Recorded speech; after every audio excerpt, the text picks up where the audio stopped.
Coming up on today's show, can Arsenal deal with it psychologically? They're going to have to recover pretty quickly because that second half and the way they did collapse was not very good at all. do you think Arsenal just need to grow a pair here?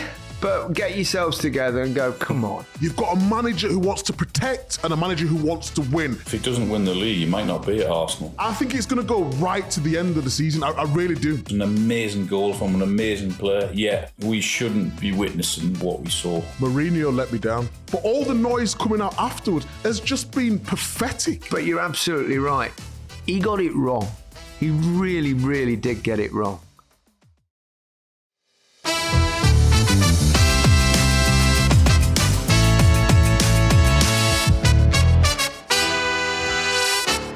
And welcome to The Rest is Football with Micah Richards, Alan Shearer and me, Gary Lineker. It's been an interesting few days in the world of football. And we've had the Champions League obviously this week, and we thought we'd probably discuss the majority of that on the podcast, but such was the slight collapse last night of one Arsenal Football Club that we're going to start the first half with that and then come to the Champions League in the second half of the podcast, where we'll address obviously not just the football but one or two things that also transpired on the pitch, on the ugly side of football. But firstly, we'll start with Wolves 2, Arsenal 2, sitting there watching it. I thought, oh, here we go. Very comfortable Arsenal victory, went 2-0 up, and then, well... Yeah, collapsed. I think that's the word for it. Very edgy, very nervy. And it was a sign to say, this is going to be tough going for Arsenal. I mean, City have been put a little bit of pressure on them, and their form of late has been really poor. I think they've only won 2 of the last 6 or 7. So, yeah, clearly nerves, and it's getting to them a little bit, and they're going to have to recover pretty quickly because that second half and the way they did collapse was not very good at all. Yeah, it's the first time in the history of the Premier League that a side at the top of the table has let a 2-goal slip to a team in the relegation zone. Yeah, I mean, you perhaps may understand it if it's against one of the big boys, but against Wolves, bottom of the league, who for the large parts of this season have been terrible, and a 2-0 up, and it's like cruising, and then all of a sudden you concede 1 goal under massive pressure, and you're thinking, okay, shows what you've got. Yeah. Not a good sign, not a good sign. I know, Mikey, you were doing the Champions League coverage for CBS last night. We're recording this first thing Thursday morning, so if we're all a little bit sleepy, please forgive us. It's quite early. But Mikey, you I think you sat it on in the corner of the... Yeah, I mean, obviously it's mixed emotions for you. You just answered it, you guys. I can't help it. I mean, my God. I mean, 2-0 up.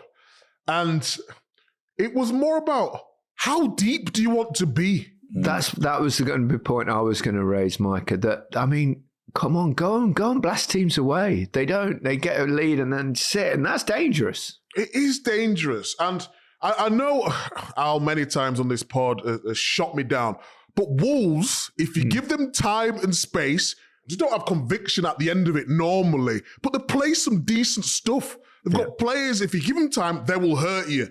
And that's exactly what happened. Obviously, Bueno's goal was fantastic, the way he whipped it in. But then, you know when you can feel something brewing, you're concentrating on the Champions League, but in the corner you're thinking, something's not happening. I said to Jamie Carragher at the time, I said, Wolves are going to score here because, especially as a defender, you think, let's just go deeper and then get 2 banks of 4 in front of you or whatnot, and let's just sit deep. But all that does is encourage teams to put balls into the box. And if you make a mistake like Raya did, then you want someone to bail you out on the line. Calafiori, it could have gone anywhere. It was so unlucky. But I think it's more of a nervousness around. And what did I say to you a couple of months ago? It's going to be those, can Arsenal deal with it psychologically? And they might still be able to. That's yet to be seen. But you're going to go through these moments. They had another moment when they lost and then they had to go to Leeds, Ellen Road away. They win that 4-0. And you're thinking, yes, okay, shoulders out. They can deal with it.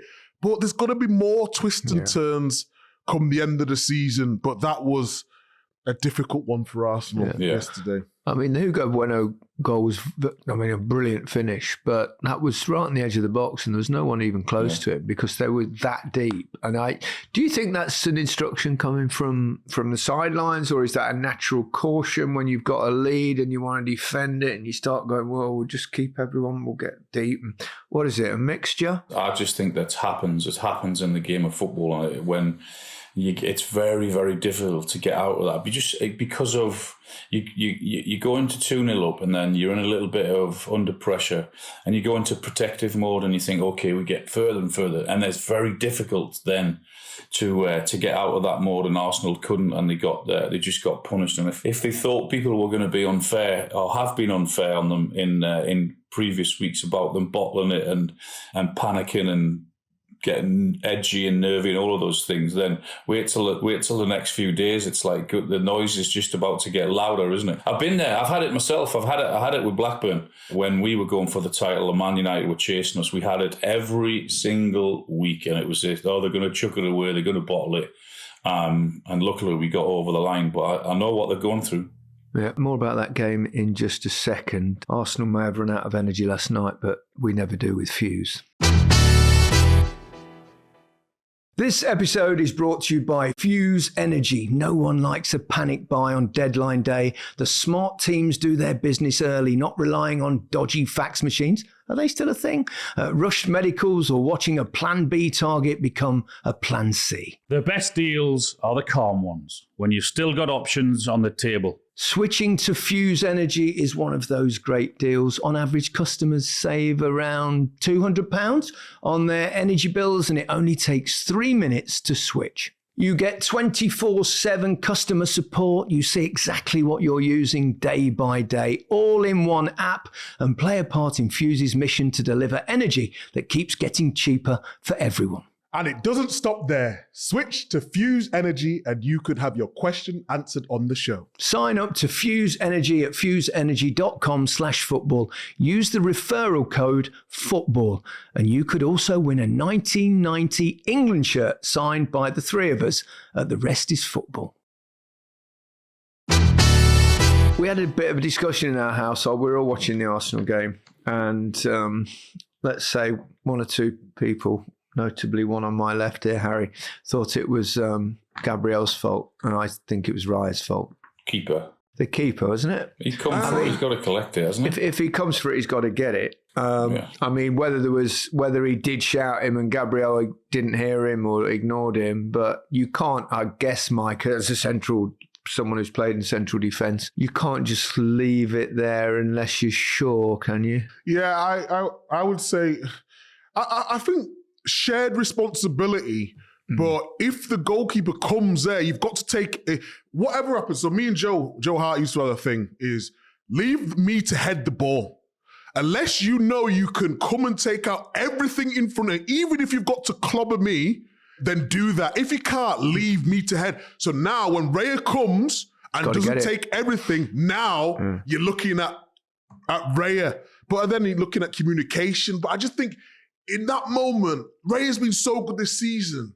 You just need a cool head. Come and catch it, or come and punch it as far as you possibly can. And Micah, I'm going to pull you up here. It's Raya. Oh, Raya. I'm Not talking about Raya. the dating app, Raya. Raya's there.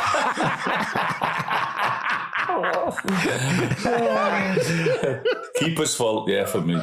Yeah. I thought the same. Once the keeper comes, he's got to collect it or get rid of it somehow. He can't do what he did. Yeah, and then they gave it as an own goal to Calafiori, which looks a little bit harsh, but I suppose it bounced off the post, and then it's a bit like one of those goalie ones where he saves onto the post, comes back, hits him and goes in. But so do you think Arsenal just need to grow a pair here? It's easier said than done when there's so much I know at it stake. is, but get yourselves together and go, come on. And let's be a bit more aggressive in our game. Let's be a little bit more on the front foot, particularly when we get ahead. I don't know. Is this a mindset? Are we just looking at it's a little stutter in the middle of a season, which every team probably will have at some point, even if you go on to win the title? I suspect they'll still go on to win the title myself. But this might be a little shot in the arm that, not saying they need, but they need to sort out. I would still say the same. I would still go along with that. They'll probably still win it, But I think if you need a game after what's happened, then it's not a bad one to have in your local rivals. I know they've got a new manager, and I know it's away, all of those things. But what a response it would be to come out and go and win at Tottenham at the weekend. And I think that's a good game for them to have so soon after. But yeah, I never expected Arsenal to do it the easy way. I always knew and that if you've been in there, you know there's going to be bumps and everything else along the road and nervy times, etc. And people are going to be chucking questions and bombs and everything at you. And you've got to somehow get over that. So I did expect this to happen.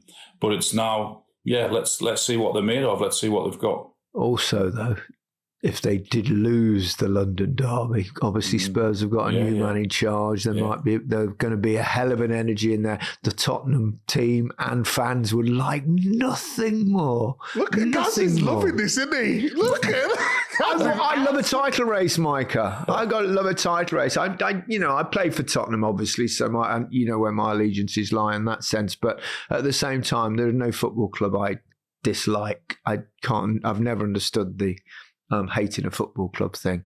I just want to see a title race. I want to see it close. Yeah. You can imagine Pep watching last night and all the City team when that goal goes in right at the end. I guarantee you now every single one of them would have jumped out their armchair or their chair, wherever they were. And so it makes it exciting. It's what we want, isn't it? It's all going down to the City and Arsenal in April. Said it months ago. That's exactly what it's going to be. As long as, Man City have got Newcastle, who after that 6-1 win against Qarabag, full of confidence. Long trip. Have you seen their record at Man City as well, by the way? It's not great, is it, Al? Not great. Fucking awful. So, I wouldn't expect too much there, even with their 6-1 win. Yeah. The City are now just the 5 points behind, but they've got a game in hand. They've won 4 out of their last 5 in all comps. I suppose the question is, can we see City being as consistently brilliant as they were when they won it 4 in a row? Remember, they win pretty much every game after Christmas, and you couldn't see them ever dropping points. They went toe-to-toe, didn't they, on occasions with Liverpool. I'm not quite sure City are there. Can they be consistent enough to track Arsenal down?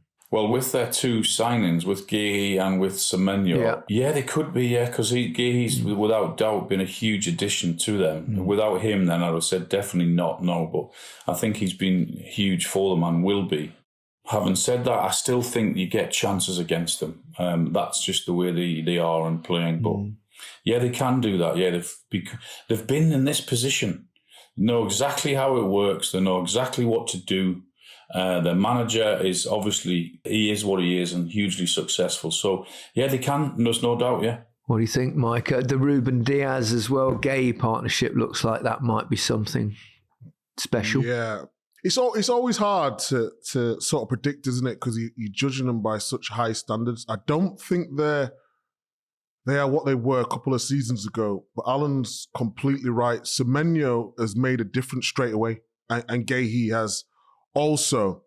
But one player who's not being talked about, Bernardo Silva, in the last 2 months, has been playing some of the best football I've ever seen him play in a Man City jersey. Yeah. Foden's in and around it. Haaland's back scoring. Aït-Nouri's back in the team. Yeah, I think they can outscore teams. They're still vulnerable on the counter-attack, but they've got something. I saw it in the first half against Spurs. And then to come back at Anfield after the Szoboszlai free kick and then get that moment. And we always talk about moments. That felt like it might be a turning point. Within the season, don't we? And turning points. that could have just been it. I think it's going to go right to the end of the season. I really do. You know what, Micah? I think, you say, Man City might not hit the heights of other seasons. They might not have to, because other teams are not hitting the heights of other seasons either. Liverpool are miles away. Arsenal, they're struggling with form. What is it, 3-9 or something like that? They've only won. So they might not have to get to those heights to get to win it. Totally agree with that. They could just do enough. But I still wouldn't write Arsenal off yet. Yeah, well, you can't write Arsenal after 5 points ahead in the late table. Let me explain in layman's terms. Yeah, you've got a team who does everything to win a game, and you've got a team who gets a goal and goes back in a defensive structure. And I said at the start of the year, Arsenal need to take the handbrake off. They did for a couple of months, and then it sort of changed a little bit. And now psychologically you think you get the goal, get 2 goals, and anyone in right mind, you 2-0 up, you'd think, okay, let's go a little bit deeper. But you've got a manager who wants to protect and a manager who wants to win. And that's what it's going to be towards the end of the season. Who's going to outdo each other in their tactics? And is Arteta a bit more Mourinho than he is Pep? Oh, yeah. I think when Arteta first started at Arsenal, the football he played was sensational. The rotations, the passing, the speed in which they got from back to front was excellent. But there's nothing wrong with being a Mourinho because you're up against Pep. This notion that, you've got to play this amazing football. Pep's the best at doing that, so you have to adapt. Like we talked about Amorim so many times that he didn't adapt. Arteta's had to adapt his football to get results. The problem is, if he doesn't win the league at the end of it, he's going to be judged for the football that he plays. So he needs to get over the line for his own sake. If he doesn't win the league, he might not be at Arsenal. Well, that's it. Because after the chances they've had to win it, they've been second, haven't they? So, and with what they've spent on the players they've got and the position they are in, still in, they have to win it. Yeah, unless they win the Champions League. True. For the first time in their history. Are they better suited for the Champions League than perhaps this particular situation because of the recent history of the Premier League? Maybe. Mentally, maybe it would be, not easier, but mentally it might be an easier barrier to get over to go and win that than it is to win the Premier League. You're right, because of what's happened to them in the Premier League, yeah. And then you've got the psychological thing, of course, of the 2 teams meeting in the Carabao Cup final. Yeah. Because Arsenal not won a trophy, obviously, for quite a number of years, since that was it, the FA Cup under Arteta when he first arrived. So, shape it up nicely. There's nice few months ahead, guys. It's good. I'm very, very excited. Yeah, good. Lots to talk about. Yeah, lots to talk about. There's lots to talk about when we come back. This episode is brought to you by Squarespace. What's worse than missing a penalty? A brand without a solid website? Squarespace makes it easy for you and customers with new mobile pay links. Customers can pay for your products or services via text, email, social, or QR code, fast and hassle-free. Go to squarespace.com/football for a free trial. And when you're ready to launch, use code FOOTBALL, all uppercase, to get 10% off your first purchase of a website or domain. Welcome back to The Rest is Football with Micah Richards, Alan Shearer and me, Gary Lineker. I suppose we've got to start this second half with Benfica against Real Madrid and the ugly scenes at El Estadio de Luz, the Stadium of Light, or possibly darkness. Vinícius Júnior, having scored a fabulous goal, celebrated as any player would. And then, according to Vinícius Júnior and Kylian Mbappé, who was close by, was subjected to racial abuse from Gianluca Presstianni, one of Benfica's players. It will, of course, be difficult to prove, but I would say 2 things. One, why would Vinícius Júnior and indeed Mbappé lie? This was a moment of joy for them to savour. Un golazo. It makes no sense, really, does it, to turn that into a moment of accusation and despair? Secondly, why, unless you were trying to smother your words, would you hide behind your shirt? Either way, once again, racism discolours the beautiful game. I would argue, though, that this goes beyond football. We live in a time where division is sown, where we're turned against each other, whether it be the colour of our skin, race or religion. It comes from the top. We see it everywhere. Only in the last couple of weeks, we've seen the president of the United States post an image of the former president and his wife as monkeys. Now we're witnessing accusations of something similar on a football pitch. The post-match tribalism was also depressing. José Mourinho had the gall to blame Vinícius for celebrating his goal, basically saying he had it coming. I'm sorry, but that is gaslighting. Players celebrate goals. Should they think in a moment, if I celebrate, I'll provoke racial abuse? Of course not. It's ludicrous and wrong, I would say, to put the blame on Vinícius. Mourinho went on to say that the club's greatest ever player was black. The great Eusebio, he's right, of course, he was. But it did feel a little bit like one of those, one of my mates is black moments. This was not about Benfica, even though images of two young fans were seen to be making monkey gestures at Madrid players. This was not, I don't think, a moment for tribalism. It should have been a moment when all of football came together. Whether it's proved that there was racist abuse or not remains to be seen. I imagine it will be very difficult. I'll be accused probably, not for the first time along with others, of being woke, but I think it's hugely important that it's not just black players that speak out. It needs to come from us.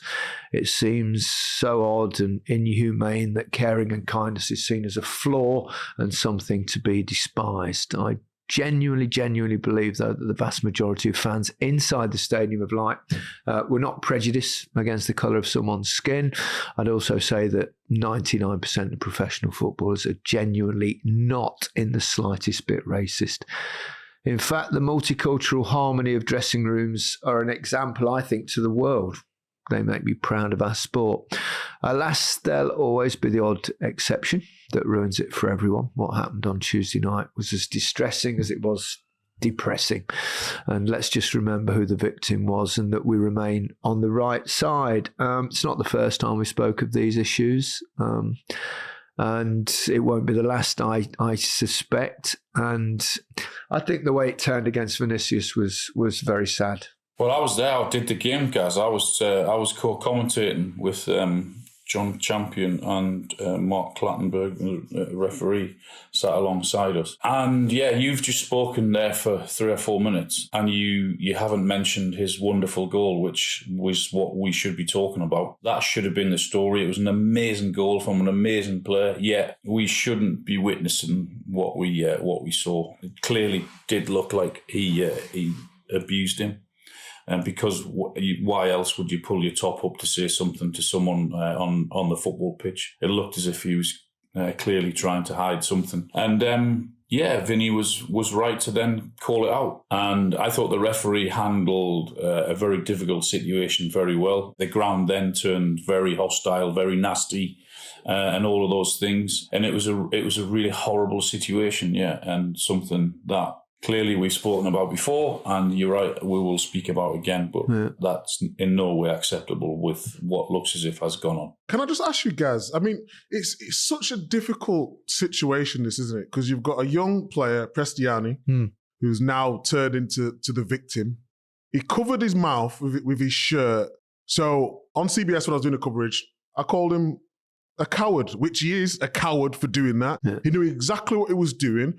But we don't know the context of what he said. So you've got Mbappe and Vinícius Júnior saying he did, and then you've got Prestianni, and then you've got all these people saying, oh, well, you can't prove it. So then what can you possibly do? Well, that was my point in my words. What can you possibly do? Yeah. It's draining, it's frustrating, it's using the perfect word, gaslighting. And you know what's very difficult? You know when in society, you mentioned it, and I always give people a fair shake. Yeah, I know you do. I always try to be positive.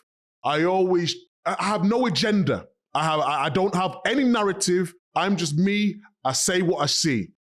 And what happening with this is you could feel the pain from Vinícius, that even if he was telling the truth, you can't prove it. Yeah. So then you get these microaggressions like, well, no one's believing what I say. Now it bumbles on. What do UEFA do in this situation? Yeah. What did you do in the second leg? It's very hard for them if there's no evidence. And it's just sad to see that we're still talking about these things. Now we have so many cameras, we have so many microphones or whatnot, and all it's become is their word against his. Clarence Seedorf, who was a pundit on the evening and we were working with, went on to the Real Madrid bus. Yeah, I watched it. And spoke to Vinicius after the game. And Vinicius clearly told him what was said to him. You could quite clearly see Vinicius mouthing it as he ran towards the referee. It was the term mono. Mono is monkey in Spanish. And if that was said, I mean, that's truly unacceptable. It's quite rare that it comes on the pitch from one player to another. It's normally a fan, isn't it? On the sidelines, somebody shouting something. And, some people have a go at Vinicius. There's a lot of history. He seems to be quite targeted, but he's someone that does want to speak out when it happens to him, which is quite a brave thing to do, which it shouldn't have to be. But he does become then the accused, which I think is grossly unfair. I think, we've all got to stand up when we see this sort of thing. But you say stand up, Gaz. How can you stand up when there's no evidence? That's the part that frustrates me. Yeah. Well, he has the evidence is his word, isn't it? But I know. But then Presstiani's word also, which is so frustrating. We all know he said something. We can't prove what that was. No, we can't. And the thing is, to my last point is, when I talked about in terms of no narrative, no agendas, and all this. People of colour and even people, white people are scared to talk about this topic because they don't want to mix their words, don't want to say the wrong thing, they don't want to be accused of backing someone else. And it's a very difficult place to be in. I saw Thierry Henry on your show, so I thought spoke very eloquently on the issue. And he said he had contact with Kylian Mbappe. Yeah. I don't know. We have to take these allegations very seriously. You're right, Mike. It is very difficult. It's like walking on a minefield with these things because we should all be on the same side and we should all be together on this, but sadly we're not. And that's why it becomes very difficult.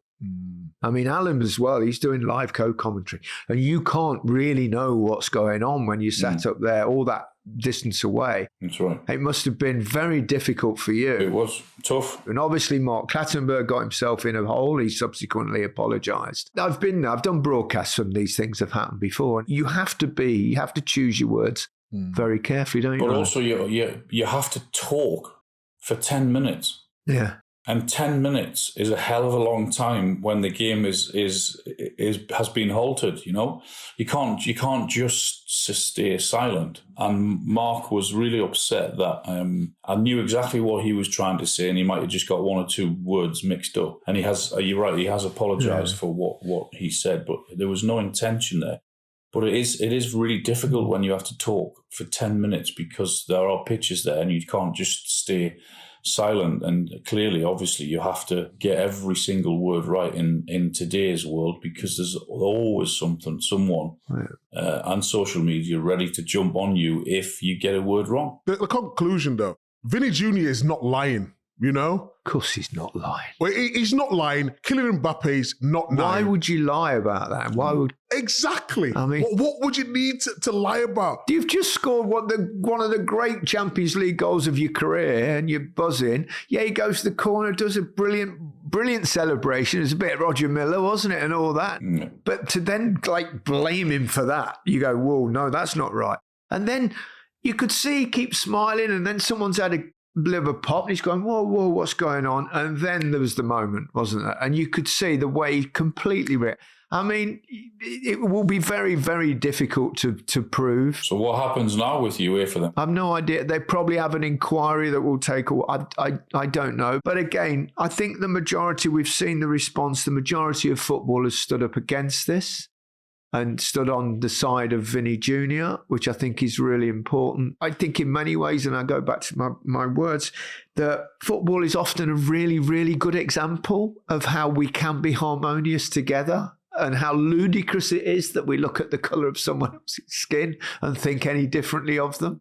So hopefully it'll, football is so big and so global and so watched by so many that it can have, I think, an influence. And that's why it's sad when things like this happen, because it's really very rare actually on the football pitch itself or in a dressing room. Very rare. Very rare. Just moving on a little bit. I don't know if he was going to bring up next.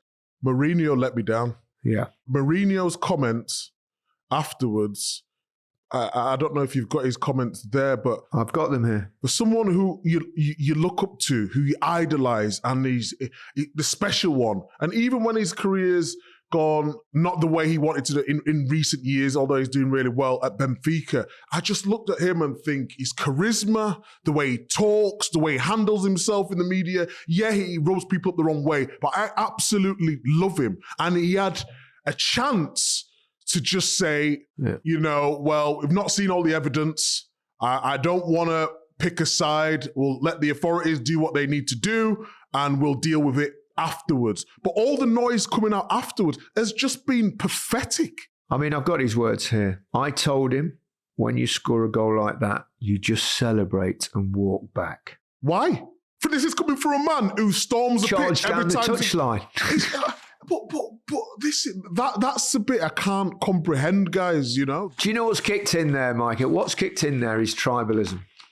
Tribalism, defending his clan, his club. It's all about his team, his player. That's what he's thinking there. And his ego's kicked in a little bit. He's gone up to Vinícius, and he's obviously a former Real Madrid manager. And then he wants to tell everyone else what he said to Vinícius because I think I'm the great peacemaker, or whatever. His ego's kicked in and taken over. But you're absolutely right. He got it wrong. He really, really did get it wrong. I mean, he turned, Vinícius, who's the victim in this, he basically accused him of creating this scenario. Yeah, after he'd been sent off, he could have clearly just come out and said, I want, the scenes were unacceptable. Let me have a look into it. There has to be an inquiry into this. Mm-hmm. We weren't good enough on the pitch, but what happened in those 10 minutes, we're going to have to look into. And rather than saying what he did, I mean, it was a terrible look in what he said. It wasn't good at all. It really was. It's obviously not the first time Vinny Júnior has received racist abuse either. Valencia in 2023, some Valencia fans were sentenced to 8 months in prison, actually. But that was a fan-based thing. This was different because it was a fellow footballer, which makes it all the more depressing. But anyway, I think Madrid will probably go through whatever happens with that 1-goal lead if we can get back to football. Well, they should have won 5 or 6-0 at least, Gaz. Yeah, they should. They missed some big chances in the first half, Madrid. Benfica were poor. They didn't have enough up front, didn't trouble Real Madrid at all. And it should be pretty straightforward for Real Madrid on the pitch next week. Yeah, I would say so. We can't go without talking about the magnificence of one Newcastle United Football Club. Wow, that first half against we were on the group chat, weren't we, saying, crikey, this is a bit easy. I mean, how many goals could they have scored in that first half? It was like, it was what a game to play, and particularly for a forward, and Anthony Gordon, I mean, getting his 4 goals. I think Kieran Trippier must have said something about giving someone else the penalty. No, he did. I was going to ask you about that. Get off. No, why the hell do you think I'm giving a penalty away? Are you fucking mad? No chance. Trippier clearly had the hump with him, didn't he, about it? So what? You can have the hump, whatever. I don't agree. Care. I'm not giving the ball away. You work your nuts off to get to score goals. And when someone gives you the opportunity and you're the penalty taker, no way, mate. You're not. I'm not giving the ball away. Well done, Anthony Gordon, for not doing that. I knew you'd say that. I knew you'd say that. You expect me anything something different. No, I would say exactly the same thing, Alan. I mean, Christ, you chance to score 4 goals in a Champions League game. Exactly. Not many players in the history of the game have done that. I think he's second in the list of goal scorers in the Champions League this season, just behind Mbappe. Yeah, which is incredible. Big result for Newcastle. Clearly, they're not going to throw it away in the second leg, and they're into the round of 16. I wouldn't have thought so. Against Chelsea or Barcelona. So they've put themselves in a really strong position. 3 great away wins they've had because their away form has been terrible this season. And so to win at Spurs, win at Villa, go all the way over there, which is a nightmare trip for them. And then let's see if they can go and win at Man City on Saturday. Hold on. Nightmare trip for them. You want to be in the Champions League? What is Newcastle wasn't even the biggest story yesterday. Bodo Glimt was, mate. Oh, shut up. Being Inter Milan. Well, I mean, that was extraordinary, Mike. I presume you were... I was watching Arsenal. But... I was covering that game. They were excellent. I'm telling you, a lot of people look at the name and just think, they must have fluked their way. They play some really good football, really good on the counter-attack. They've got a guy called Fett Hager, I think his name's pronounced, and a guy called, it's spelled H-O-G-H, but it's pronounced Who? Who's that? Sorry, Mike. But what was that? Man City, Atletico, and now Inter they've beaten. Yes. In the Champions League this season. I mean, blimey. Yes, exactly that. Fantastic story. Incredible. Which game were you mainly focused on last night, Micah? We was doing all of them, but Bodo Glimt Inter was our main game just because the story. And they deserved it, did they? They deserved it. They played really well. A lot of energy. They play on a plastic pitch as well, which obviously is difficult. But I must say, the one against Atletico Madrid in the league phase, and that was in Madrid, so we can't really use the pitch, but they're just an amazing watch, really is. The fans are great, and it's a great story. Quite a game, Bruges Atletico as well, wasn't it? A few goals going on there. Yeah, I saw the goals in that. 3-3. Yeah, it went 2-0 up, didn't they? And then 2, and then 3-2, and then it was a crazy game. And then one of the goals at the end looked like it was offside, and it was onside, Zolis, to make it 3-0. So that'll be a good game as well. But I expect Atletico Madrid at home to go through there. Do you think Inter will turn it round? Not if they played like they did yesterday, no. Yeah, I've seen Inter a couple of times this season. I've been to San Siro and watched them in the Champions League. I've not been that impressed with them. They're a bit of an aging team. Yeah. No, I don't think they're that great, to be honest. Can you imagine the reaction in Italy? Oh, no. If they go out? Can you imagine the reaction in Italy if they go out to Bodo Glimt? Yeah, exactly. Inter Milan, Internazionale. PSG got a good big result as well, didn't they? Turned it around. They were 2 down, weren't they? 2 down against Monaco, yeah.